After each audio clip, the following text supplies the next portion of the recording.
plan no era alejarte, pero sin darte cuenta te alejabas, ¿sí o no? Entonces la familia estaba ahí detrás de uno, ¿verdad? O uno veía el quitasol también, ¿cierto? Pero de repente uno se ponía a jugar en el mar, se tiraba, seguía la ola, se hacía de algún amigo, alguna amiga, ¿verdad? ¿Cierto? Típico eso. Y oye, mira cómo está ola, y se tiraba uno, ¿cierto? Un chapuzón ahí. Y de repente cuando miraba a la familia, el quitasol estaba allá, estaba lejos, estaba por allá.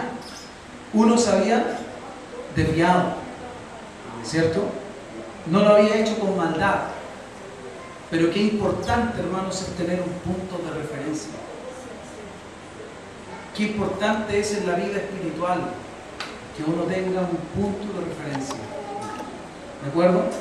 Y a veces la palabra del Señor hace eso en uno. Te recuerda cuál es tu punto de referencia. Te recuerda cuál es el objetivo de estar en la iglesia. De repente uno pierde la visión de para qué está acá, ¿no? Uno pierde a veces el norte. De repente uno dice, estoy actuando, ¿verdad? En la vida cristiana, me estoy congregando, estoy yendo, estoy ayudando, oro, apoyo, leo. Pero de repente tú te preguntas, bueno, ¿y para dónde va la micro? ¿Sí o no? Y si alguno dice, bueno, la micro va para ir al cielo, pero ese es todo el propósito de Dios. Todo lo que Dios desea es que nosotros vamos al cielo. No, el propósito del Señor es mucho más amplio que eso. El propósito del Señor, hermanos, si, lo voy a decir así, si el propósito de Dios fuera solamente salvarnos, nosotros en el momento de entregarle nuestra vida a Cristo, partiríamos de esta vida. Dios con toda seguridad lo hubiera dispuesto así, ¿verdad? Estamos perdidos, conocemos a Jesús, porque si el propósito de Dios solamente era salvarnos, Él no se vería. Ya se cumplió el propósito, lo conocimos, nos salvó al cielo. Pero si tú te das cuenta, nosotros conocemos al Señor y continuamos en esta vida.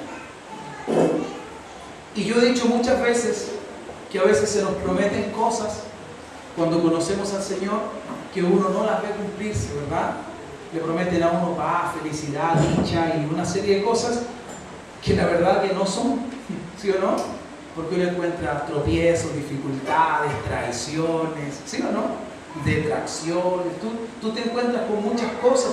Y claro, ¿por qué? Porque comenzamos a vivir una vida nueva. Comenzamos a vivir como rebeldes al sistema del mundo.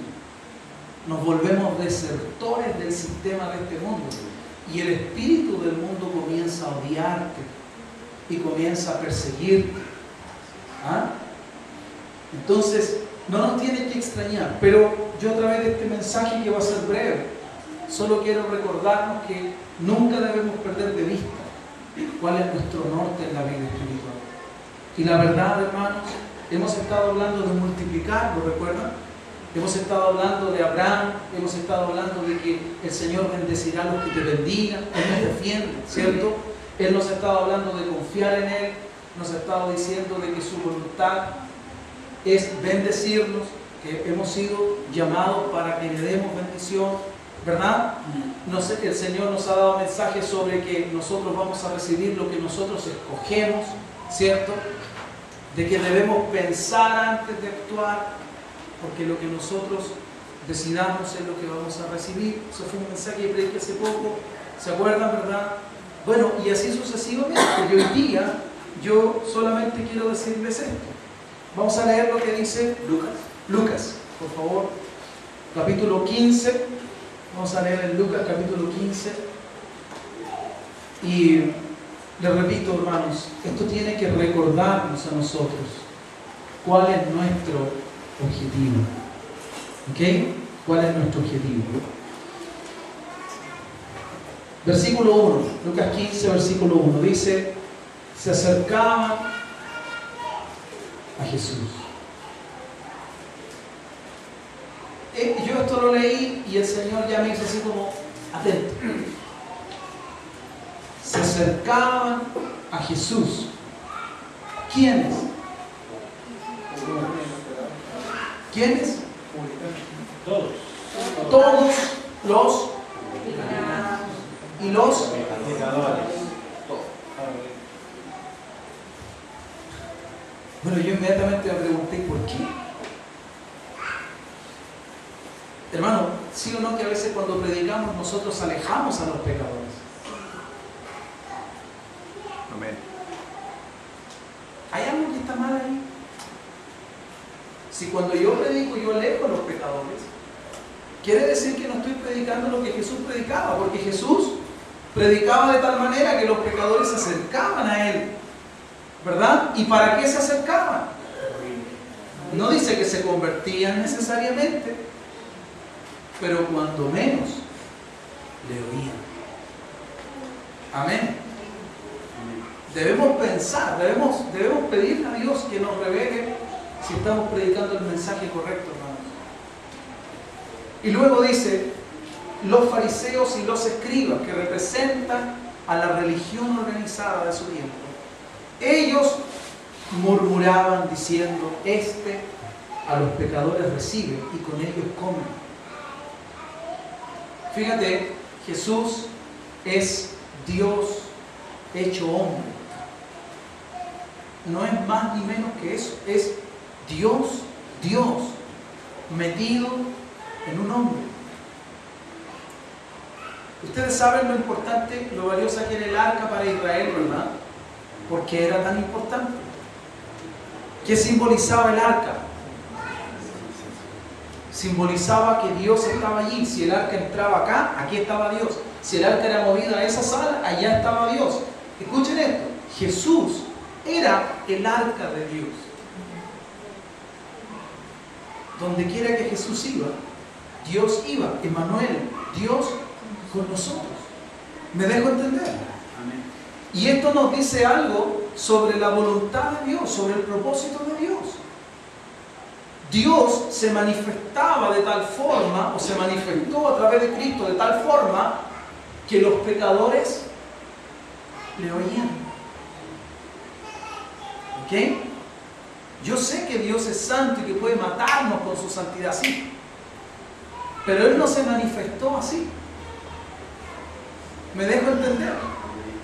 Él se manifestó de tal forma que los pecadores querían escucharlo. Repito, no dice que necesariamente se convirtieran a Él, pero deseaban oír.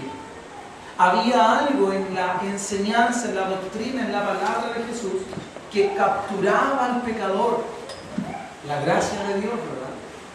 Cuando abundó el pecado, ¿qué dice la Biblia? ¿La gracia de quién? ¿Y qué había en ellos? Eran gente pecadora. Y la gracia de Dios que estaba en Jesús era un alimento para esos pecadores. ¿Me dejo entender? Pero la religión, versículo 2, los fariseos, los escribas murmuraban, diciendo a los pecadores reciben, con ellos comen. Fíjense que la religión, hermanos, censuraba lo que hacía Jesús. La mente religiosa censuraba, ponía un veto a la actitud, a lo que Jesús hacía. Ellos reprobaban lo que Jesús hacía. ¿Y Jesús quién era, perdón? Era Dios. Estos hombres, los fariseos y los escribas, supuestamente seguían a Dios, amaban a Dios, guardaban los mandamientos de Dios y eran siervos de Dios, ¿verdad? Porque se les había encomendado de alguna manera la palabra, ¿cierto? Pero ellos murmuraban de lo que hacía Jesús. En el versículo 3, como Jesús entiende todo lo que pasa, fíjense, Jesús decide enseñarles. ¿A quiénes? A los escribas y a los fariseos, a los que estaban murmurando. Decide enseñarles y les refiere una parábola. Y la parábola dice, ¿qué hombre de vosotros? O sea, ¿quién entre ustedes, le dice, teniendo 100 ovejas, si pierde una de ellas? Antes de continuar, yo quiero preguntarte, si tú tienes 100,000 pesos, quiero que tú lo digas con sinceridad, si tú tienes 100,000 pesos en billetes de 1,000 y se te pierden 1,000 pesos, ¿tú haces mucho problema? Dime la verdad. No matarías a nadie, ¿verdad? Por esos 1,000 pesos, ¿no? No. Porque es un billete entre 100. Uno diría, son 1,000 pesos. ¿Ah? ¿Están entendiendo lo que quiero decir? Jesús dijo, Dios metido en Jesús, dijo cuál era su sentir, su manera de pensar, su forma de ver esto. Dijo, ¿qué hombre de vosotros teniendo 100 ovejas? No les habló de 1,000 pesos, le habló de ovejas, porque ellos estaban familiarizados con las ovejas. Teniendo 100 ovejas, si pierde una, o sea, le quedan 99, ¿verdad? No deja las 99 en el desierto y va tras la que se perdió hasta encontrarla. Jesús conocía el corazón de estos hombres, ¿verdad? Y de alguna manera está tratando de explicarles a ellos el por qué Él está haciendo lo que hace. Vale decir, el por qué Él come y recibe a los pecadores. Les está tratando de explicar, les está diciendo en buenas cuentas, pero en parábola, la razón por la que yo estoy con los pecadores no es porque yo consienta en sus pecados, no es porque yo me sienta familiarizado por sus pecados, no, es porque yo he venido para mostrarles el camino para poder salir de sus pecados. ¿Ok? Entonces les dice, ¿quién no deja las 99 y va atrás de la que se perdió y la busca, verdad? No lo dice, pero se entiende en el contexto. Y la busca, ¿hasta cuándo? Hasta encontrarla. Bueno, cuando la encuentra, la pone sobre sus hombros. ¿Cómo? Hermanos, ¿cuántas veces nosotros le hemos dicho a Dios, Dios, yo quiero alegrar tu corazón? ¿Cuántas veces usted se lo ha dicho? Yo se lo he dicho, Señor, yo quisiera alegrar tu corazón como tú me alegras a mí. ¿Se lo has dicho alguna vez?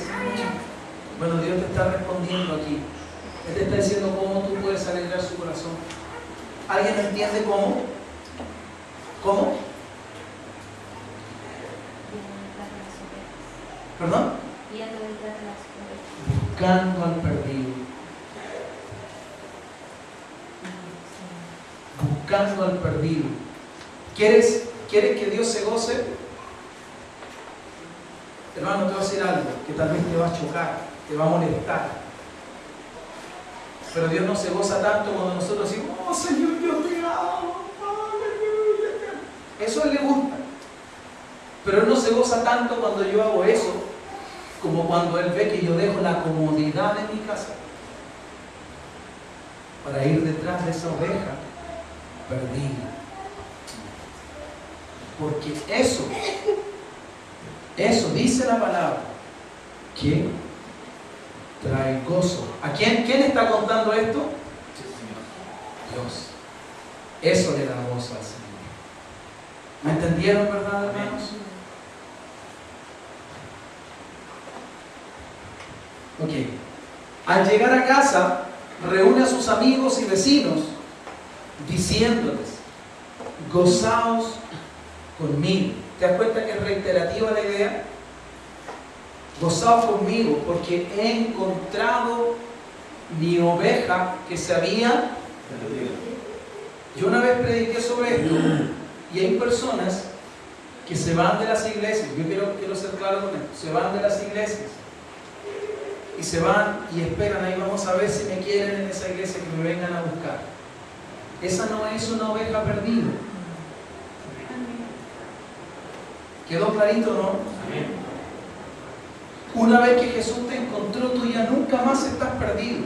Y si una vez que Jesús te encontró, tú te alejas de Jesús, tú no eres una oveja perdida, eres un hijo pródigo. Y el hijo pródigo no se busca. Por el hijo pródigo se ora y se espera en Dios. Que Dios actúe en su corazón, que Dios le muestre la perdición, que Dios le muestre lo miserable que es su estado lejos de la casa del Padre.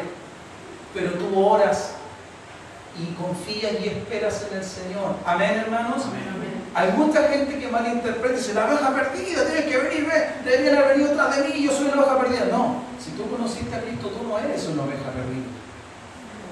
Tú eres un cabrito, rebelde. ¿Y puede la rebeldía entrar en el reino de Dios? No. ¿Qué hizo Dios con el único rebelde que se le levantó allá? Lo mandó para afuera. Cuando Adán y Eva acá, en esta tierra, ya no en el cielo, en esta realidad, cuando Adán y Eva actuaron rebeldes, ellos no solo desobedecieron, ellos se rebelaron contra Dios. Dios dijo, no coman, y dijeron, vamos a comer. ¿Sí o no? ¿Qué le pasó? Dios los echó. Date cuenta, por favor, querido hermano, hermana, que la rebelión en Dios está absolutamente censurada. ¿Amén? Ya sea en el cielo, en la tierra o debajo de la tierra. Porque Satanás va a ser atormentado en el lago de fuego. Yo lo he explicado, el otro día me gocé porque por primera vez escuché a un predicador. Por primera vez, hermanos, escuché a un predicador decir lo que yo les he enseñado acá. Lo mismo, hermano. Yo dije, este hombre me escuchó. Escuché decir lo mismo, fue el mismo ejemplo. Muchas veces a Satanás lo dibujan con un tridente, ¿verdad? Y así, con fuego, así llamas, y él ahí como que él manda, ¿cierto? Y a los demonios, atormenten a los hombres, ¿cierto? Pero no es así. La Biblia dice que Satanás mismo va a ser atormentado en el lago de fuego. Gloria al Señor. Él no va a gobernar allí, Él no va a gobernar nada allí. Esta es su oportunidad, aquí, este tiempo, ahora, esta tierra. Él es el príncipe de la potestad del aire, dice la Biblia. ¿Cuándo? Ahora. Pero llegará el minuto en el que Dios mismo lo echará en el lago de fuego junto con el falso profeta y ¿quién más? Y el anticristo. No, la serpiente Satanás, ¿verdad? Va a echar a la trilogía satánica. La va a echar en el lago de fuego. ¿De acuerdo, hermanos? Así que Él no va a gobernar en el infierno. Alabado sea el Señor. Él va a padecer, ¿verdad? Así como Él hizo padecer, Él va a padecer. Todo lo que uno siembra, cosecha. A veces se demora, pero la cosecha siempre llega. ¿Amén? Bien, sigamos. Pero Dios se goza. ¿Cuándo se goza? Cuando en mí hay una búsqueda por el perdido. Y eso es claramente un llamado al evangelio. Eso es claramente un despertar, un sacarnos de nosotros mismos. Yo sé que esto tiene mucho sentido para mí y espero que lo tenga para ti también, hermano. Nosotros somos asediados por un espíritu egoísta. Yo, a mí, pero a mí, y cuál es lo mío, y mi parte, y dónde está lo mío, y para mí, y yo, y por qué, oiga, y a mí, ¿por qué no me dieron? Pero yo estaba primero, pero a mí me tocaba, pero miren lo que me tocó a mí chiquitito, y a ellos le dieron. ¿Sí o no? Y peleamos, y nos enojamos, y ¿por qué le dieron a ellos, y a mí no me dieron? Pero es que yo, y así. Y se nos va la vida, y nos enojamos, y rompemos relaciones con todo el mundo, ¿verdad? Porque somos egoístas. Pero el Señor quiere que saquemos la mirada de nosotros. Estoy hablando en términos evangelísticos. Él quiere que dejemos de decir, Señor, ya, pues bendíceme a mí, y Él quiere que yo comience a bendecir a otros con el mensaje que tenemos. Yo me gozo, hermanos, cada vez que un hermano, una hermana coloca en el Facebook un mensaje, como dice la Biblia, un mensaje para levantar, un mensaje para animar. Hay de todo en la viña del Señor, ¿sí o no? Pero ¿cuánta gente del Facebook, hermano, de tu contacto, cuántos conocen al Señor? ¿Y cuántos no conocen? Y a veces uno pone juicio. Y el que no conoce al Señor, ¿tú crees que se acercará para oír eso? No. Hay que tener cuidado con lo que uno habla. La palabra de Dios, acuérdate, es una espada, hermano. Y una espada puede cortar tus ataduras o puede cortar tu piel. ¿Me están entendiendo, verdad? Como yo lo ocupe va a ser el resultado, ¿cierto? Hay que tener mucho cuidado. Jesucristo quiere liberarnos de nuestras ataduras. Él no quiere cortar nuestra vida. ¿Sí o no? No sé si alguna vez tú has visto que la gente que ocupa espada, no sé, en alguna película antigua, yo no sabría decirte el nombre, pero me acuerdo que alguna vez, en vez de cortar, el tipo puso la espada de lado y ¡pum! Y le dio a alguien y lo aturdió, pero no lo cortó, no sé, ¿no? Yo creo que si el Señor ha de ocupar su espada será para aturdirnos, pero no para cortarnos, ¿verdad? Porque Él nos ama. Él quiere cortar lo indeseable de la vida de las personas, pero Él no desea cortar a las personas. Yo recuerdo hace un tiempo cuando yo estoy seguro que fue el Señor que me dijo, yo no quiero sacar a la manzana del cajón, yo quiero sacar lo podrido de la manzana. Para Dios, y aquí nos queda más que claro, para Dios no es simple, no es decir, ¿sabes qué más tú, chao? Eso es muy extremo. Es muy extremo cuando un pastor tiene que decirle a una persona, ¿sabe? Abandone este lugar. Eso es muy extremo. Amén. Amén. Eso no se arregla con un piscinazo, hermano.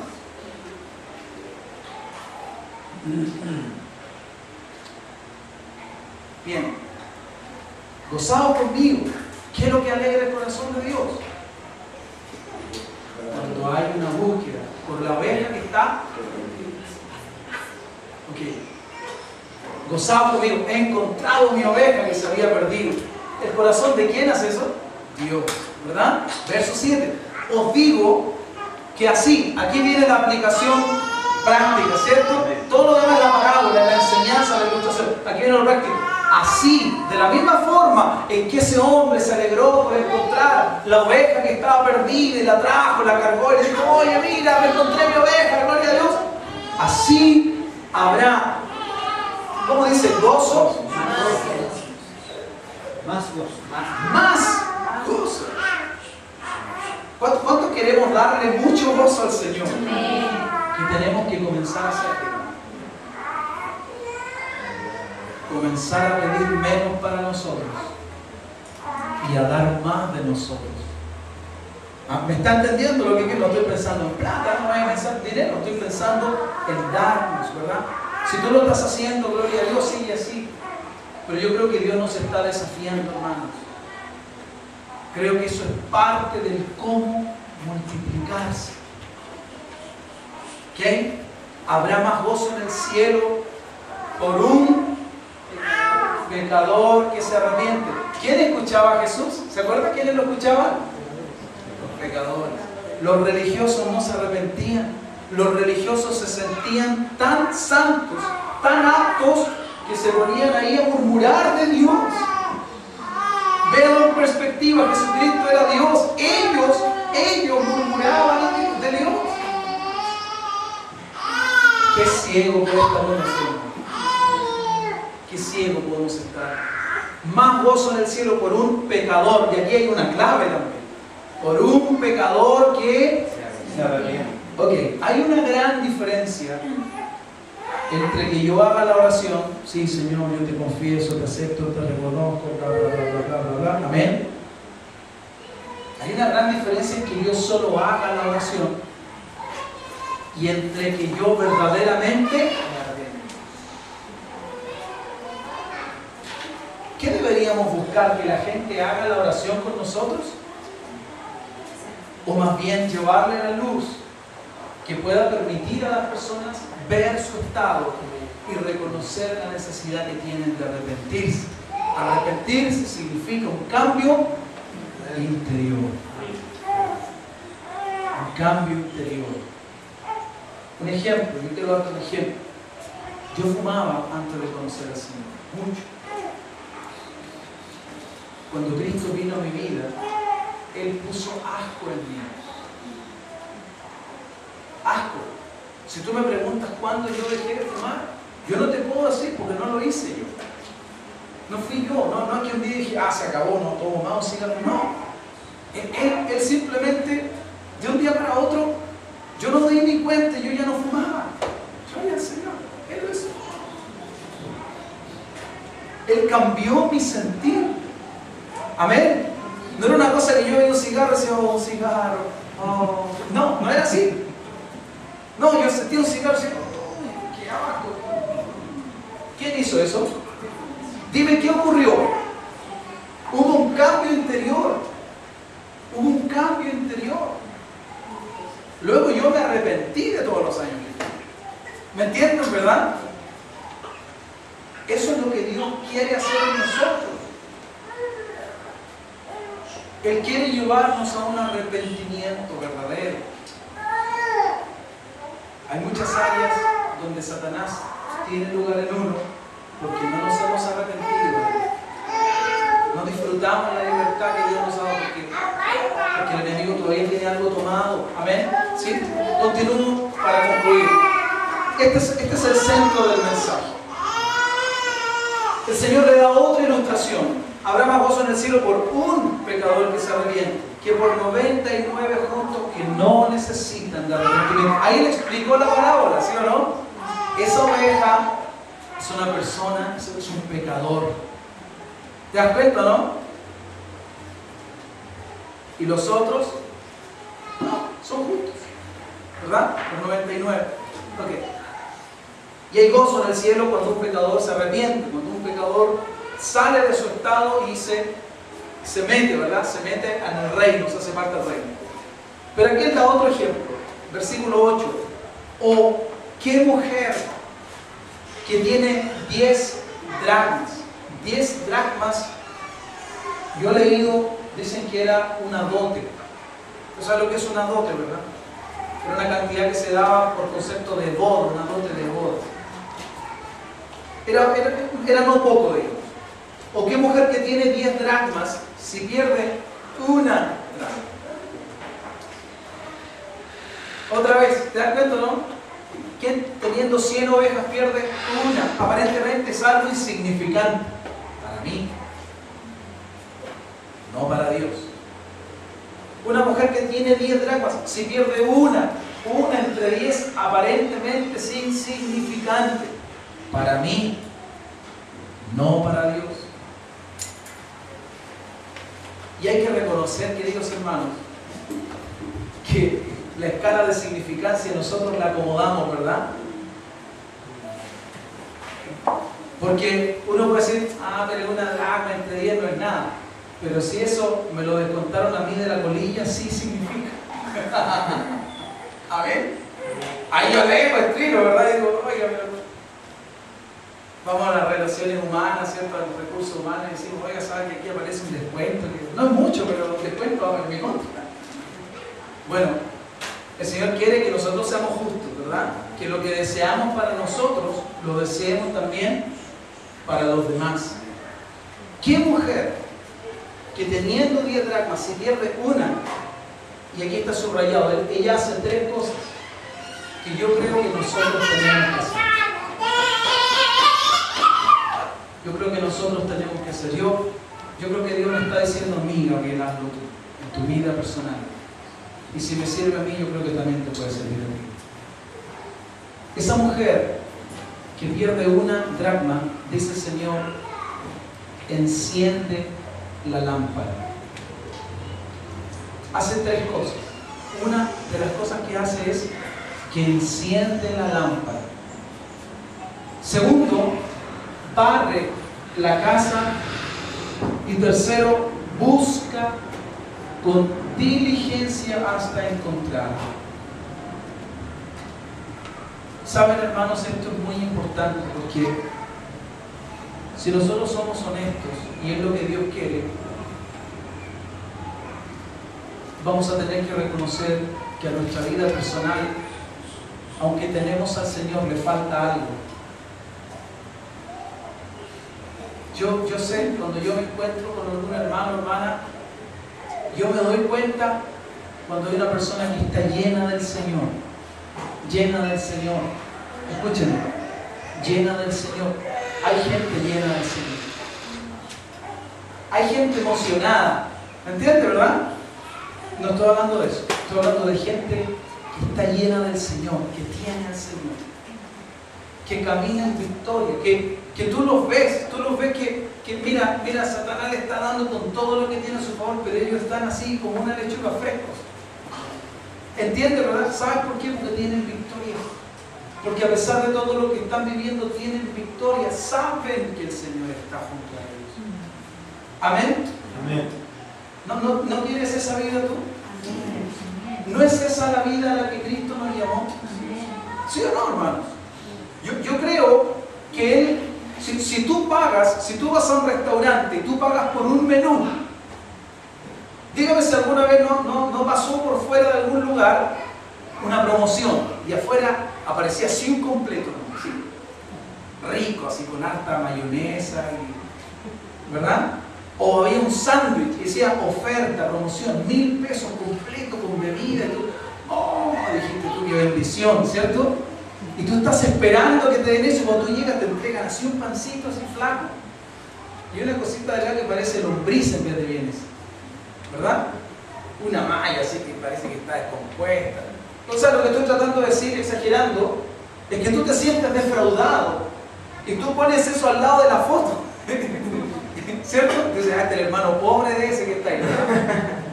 Entonces, no, esto no es lo que ofrecemos.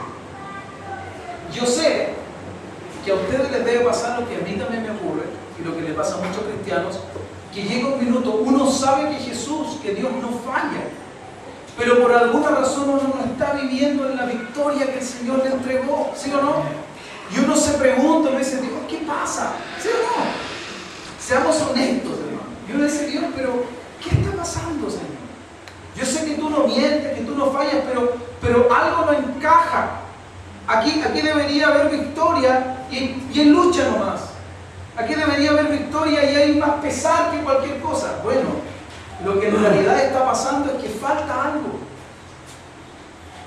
Y esta mujer no se conformó. Y quiero decirte, iglesia, que uno de los principales enemigos del cristiano es el conformismo. Y yo me conformo, pero si yo voy a la iglesia, recibo buena palabra, cantamos bien ahí el Señor, a veces nos toca, pero es que eso no es todo. Eso es lindo, es bueno, gracias Señor, pero ese no es el fin. Ese es el principio. El fin es que esa vida fluya de nosotros. Mira, voy a ir más allá. Yo quiero que tú te sientas desafiado con esto, iglesia. ¿Cuántos de nuestros vecinos están siendo impactados por nuestra vida? Escuchen, no por lo que nosotros decimos, sino por nuestra vida. Pocos.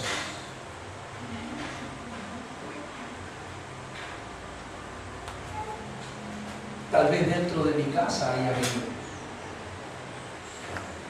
Pero fluye esa vida para el costado, fluye hacia el frente, fluye hacia atrás. Yo no creo que vivamos en casas tan grandes, hermanos. Uno escucha cuando pelean al lado, ¿sí? Si yo puedo escuchar que pelean al lado, seguro escuchan cuando yo peleo en la mía también. Pero debe fluir. ¿Está fluyendo esa vida? Y si esa vida no está fluyendo en mi casa es porque tal vez tampoco está fluyendo desde mí.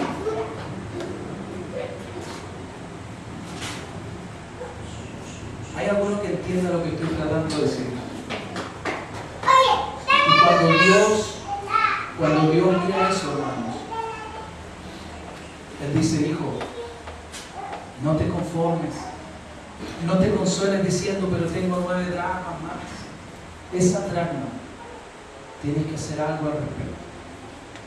No te conformes diciendo, pero hay 99 ovejas. No, esa oveja hay que hacer algo al respecto. Amén. Esta mujer hizo 3 cosas. Primero, encendió una lámpara. ¿Por qué crees tú que encendió una lámpara? Para ver bien. Yo creo que Dios, a través de estas palabras, está encendiendo una lámpara, Señor. Él no nos está diciendo que estamos viviendo mal, no. Está diciéndonos que ustedes podrían vivir. Yo he planeado que vivan mejor. Yo he planeado que tengan una vida espiritualmente más abundante que la que tienen. ¿No la quisieras tú? Yo la quiero, yo la necesito, hermano. Pero si yo me conformo, si yo digo, Señor, está bien, Dios va a decir, bueno, bien. Acuérdate, antes de que Dios haga algo grandioso, Él quiere asegurarse que yo creo que Él va a hacer algo grandioso. Acuérdate de eso. Yo puedo recitar sin límites y ser un hombre absolutamente limitado en todas mis áreas. Pues yo puedo, hermanos, recitarlo todo el día y predicarle a todo el mundo que Dios quiere que seamos gente sin límites, y yo ser el hombre más limitado que pisa la tierra. No va a ser hasta cuando esa verdad sea parte de mí que yo voy a experimentar el vivir sin límites en Dios.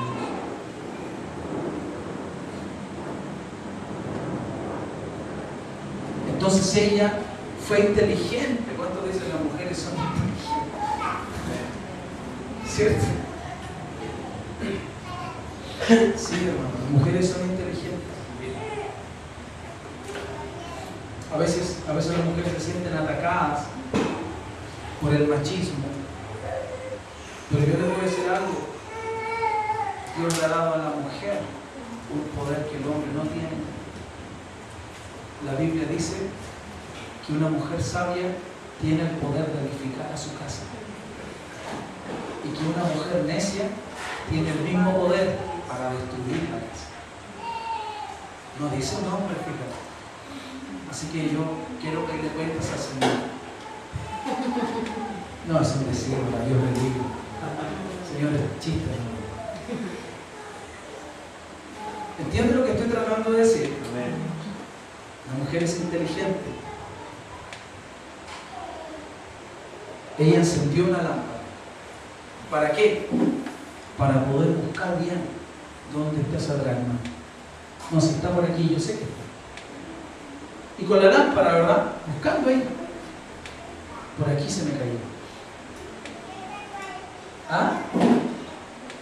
Pero no solo encendió la lámpara. Ella dijo, no, vamos a hacer otra cosa. Y tomó la escoba y empezó a barrer. Y claro, pues, hermano, la escoba llega donde mi mano no llega. ¿Sí o no? Tú sabes que es así, ¿verdad? Tú agarras un chapito y vamos sacando los pelitos, ¿cierto? El polvo que está por ahí debajo, en ese rincón donde la mano no llega y donde está por alguna araña, algún bicho. Es seguro meter un trapo, ¿cierto? La mujer encendió una lámpara y además barrió la casa. ¿Por qué hizo esas cosas? Sencillo. Porque ella quería encontrar. Y por último dice que ella buscó con diligencia. ¿Sabe lo que significa eso? Buscar con diligencia significa hacer las cosas en el tiempo oportuno. Hay veces donde Dios necesita que tú actúes hoy día, no mañana, no el otro mes, no la otra semana, no la próxima reunión. No, este otro año vamos a tener bautismo, ahí no. Tal vez no haya otro año para ti. Amén. No, si la otra semana, este otro mes los jóvenes se van a reunir, tal vez no haya otro mes para los jóvenes. Yo ahora, es hoy día cuando yo tengo que hacer todos los esfuerzos. Este es mi día, este es mi tiempo.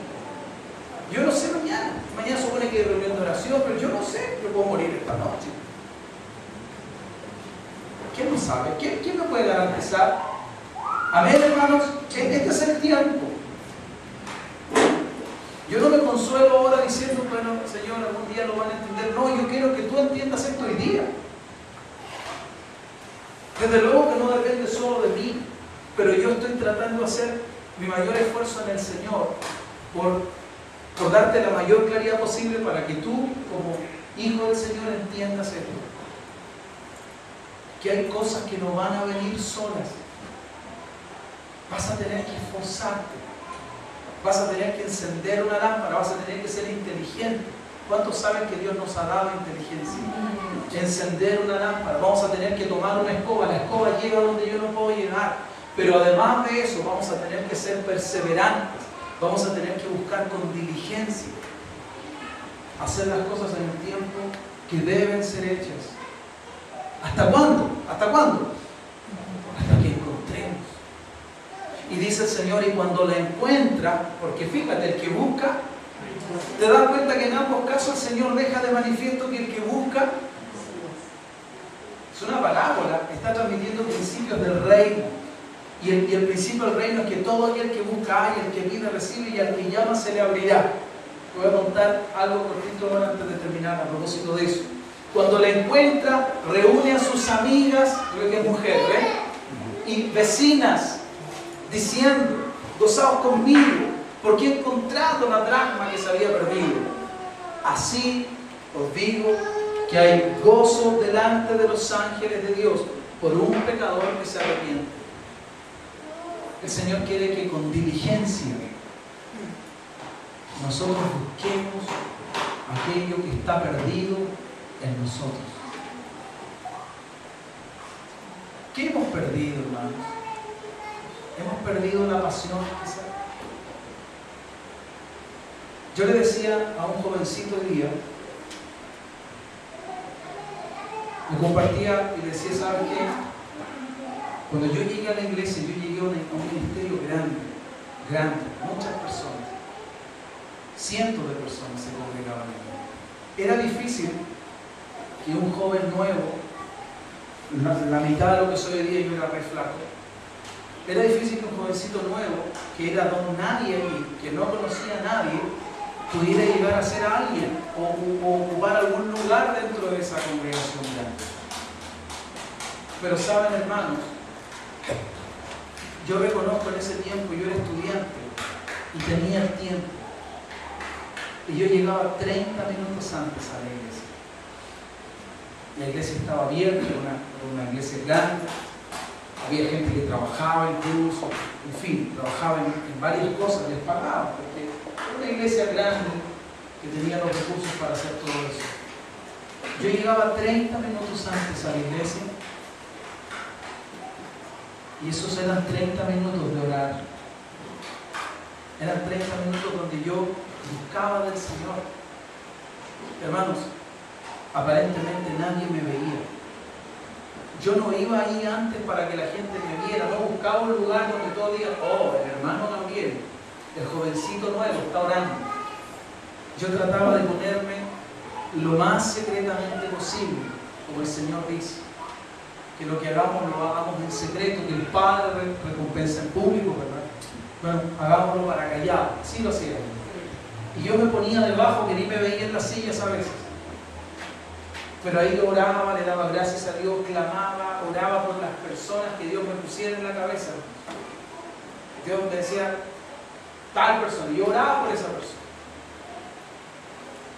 La cosa es que no pasó mucho tiempo, no pasaron muchos meses. Y el grupo de jóvenes de esa iglesia era tan grande como la iglesia. Era de acuerdo al tamaño de la iglesia, habían, yo creo, unos 100 jóvenes solamente. Y había muchachos jóvenes que llevaban años ahí. Y de un momento a otro, hermano, Dios me honró a mí como líder de esos jóvenes.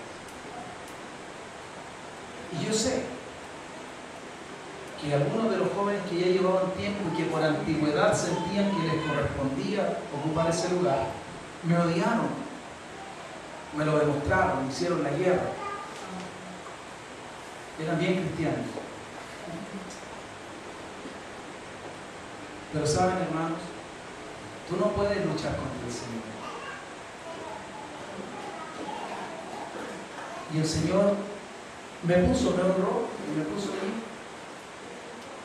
Y yo no cambié. Yo seguí siendo el mismo joven que buscaba del Señor, que amaba al Señor, que quería del Señor. Me encontraban radical, me encontraban exagerado. Todavía hay gente que me encuentra así. Gente que me encuentra sectario incluso. Cuidado, hermanos. Pueden estar en una secta. Bueno, si amar al Señor significa ser sectario, entonces somos sectarios, ¿verdad? Pero el tema es que yo reconozco que en ese tiempo había mucha gente que se acercaba a mí y me decía verbalmente, hermano Gabriel, verte me bendice. Y yo no lo entendía, yo, ¿cómo ver? Si yo no soy. Hermano, créeme, verte me bendice. Y yo creo que en verdad, hermano, había suficiente de Dios en mi vida. Entiéndase que la gloria no es de los hombres, es de Dios. Como para que eso pudiera fluir. Pero con el tiempo uno comienza a acostumbrarse, ¿sí o no? A la rúbrica de la iglesia, ¿cierto? Bueno, si lo importante es llegar, ¿no? El Espíritu Santo me decía 30 minutos antes, tú puedes hacerlo antes. Si no lo pudiera hacer, jamás me lo hubiera pedido, ¿verdad? Pero me decía, eres joven, no tienes hijos, no tienes... puedes llegar antes, llega. Y yo lo hacía. Y en ser obediente a eso poco, Dios me bendijo, me puso sobre más. ¿De acuerdo? Y Dios me permitió ser una influencia para esos jóvenes. Ellos escucharon lo que Dios quería decirles a través de mí, como niños. Tuvimos momentos lindos. Algunos se dieron vuelta a la camiseta y me quisieron, otros me siguieron odiando. Algunos se entregaron al Señor firme hasta ahora, otros se fueron de la iglesia. ¿Por qué? Porque no recibieron la palabra de Dios. Estaban jugando. Pero yo, como joven, no estaba jugando con Dios. Yo estaba tomando a Dios muy en serio. ¿Me dejo entender? Hermanos, termino. Esta mujer tomó muy en serio esa dracma que le faltaba. Encendió una lámpara, abrió la casa con una espada y la buscó hasta que la encontró. Yo quiero preguntarte a ti, si tú sientes que falta algo, ¿vamos a transformarnos o más bien vamos a buscar lo que nos falta hasta encontrar? Yo creo que eso es lo que Dios desea. Quiero cerrar diciéndote esto. La parábola de las 10 vírgenes. Ustedes lo saben. Dice que la única diferencia entre las 5 prudentes y las 5 insensatas era que unas tenían el aceite y la otra. O sea, en unas estaba la vida y en la otra. En unas había luz, amén, y en otras no. Y el Señor es un Dios de luz y Él quiere llenarnos de su luz. Y yo siento, no sé tú, pero yo siento que estoy en deuda con Dios. Siento que yo no he alumbrado como Él quiere que yo. Siento que yo debería ser una mayor influencia en Cristo para otras vidas. Y yo estoy seguro que si tú eres sincero o sincera, estarás de acuerdo que contigo también es así. Lo bueno que podamos estar haciendo, hermanos, todavía puede ser mejor. Amén. Amén. Vamos a dejar esta enseñanza aquí y quiero simplemente contarles un testimonio.